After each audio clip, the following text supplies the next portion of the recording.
if anybody wants to protest what we do or violate what we want, we just turn off their chip. That's right, microchipped. In 2005, Congress, under the pretense of immigration control and the so-called War on Terrorism, passed the Real ID Act, under which it is projected by May 2008, you will be required to carry around a federal identification card, which includes on it a scannable barcode with your personal information. However, this barcode is only an intermediary step before the card is equipped with a VeriChip RFID tracking module, which will use radio frequencies to track your every move on the planet. If this sounds foreign to you, please note that the RFID tracking chip is already in all new American passports.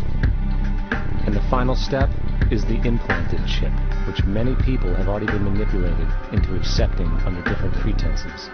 We have a Florida family who are really pioneers of a brave new world. They have volunteered to be the first ever to have microchip identification devices implanted into their body. After 9/11, I was really concerned with the security of my family.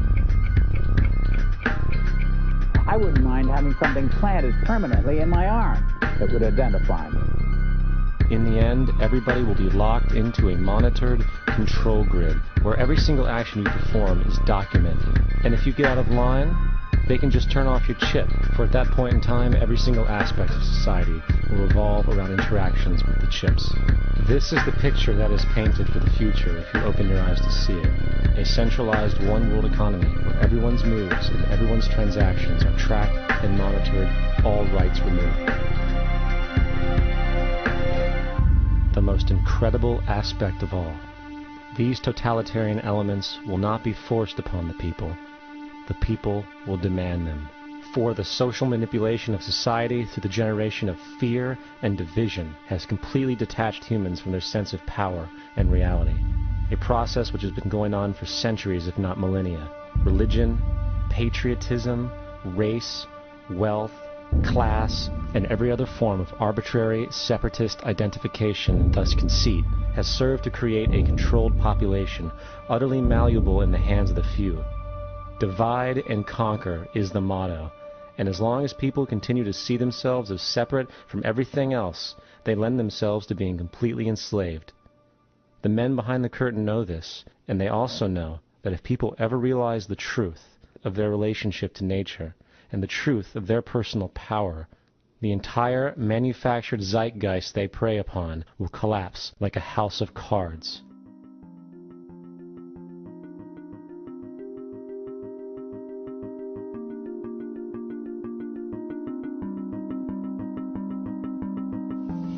The whole system that we live in drills into us that we're powerless, that we're weak, that our society is evil, that it's private, etc., and so forth. It's all a big, fat lie. We are powerful, beautiful, extraordinary. There is no reason why we cannot understand who we truly are, where we are going. There is no reason why the average individual cannot be fully empowered. We are incredibly powerful beings. You know, I think I spent 30 years of my life, the first 30, trying to become something. I wanted to become good at things. I wanted to become good at tennis. I wanted to become good at school and grades and everything I kind of viewed in that perspective. I'm not okay the way I am, but if I got good at things, you realize that I had the game wrong. That the game was to find out what I already was. Find out what I already was.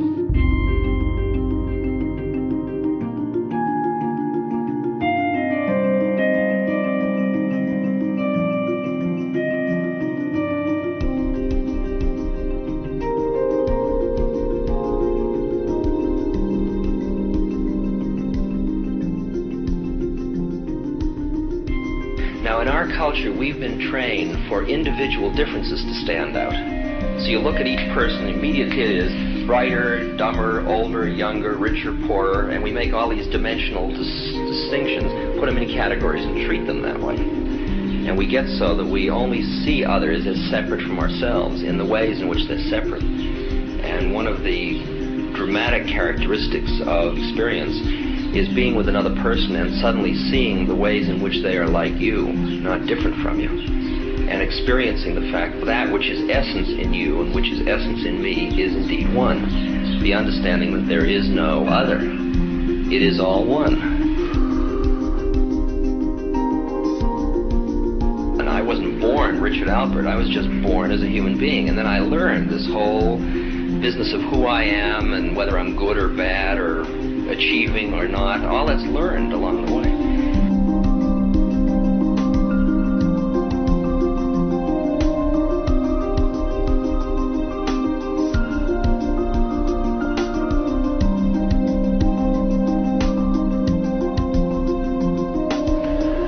The old appeals to racial, sexual, religious chauvinism, to rabid nationalist fervor are beginning not to work. A new consciousness is developing which sees the earth as a single organism and recognizes that an organism at war with itself is doomed.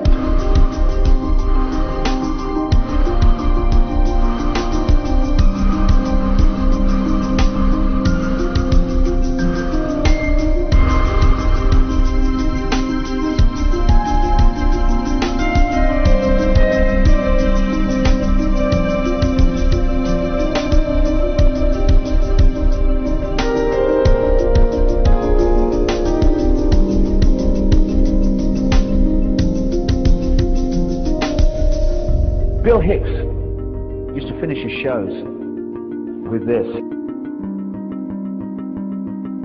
Life's like a ride in an amusement park. And when you go on it, you think it's real, because that's how powerful our minds are. And the ride goes up and down and round and round. It has thrills and chills, and it's very brightly colored. And it's very loud, and it's fun for a while.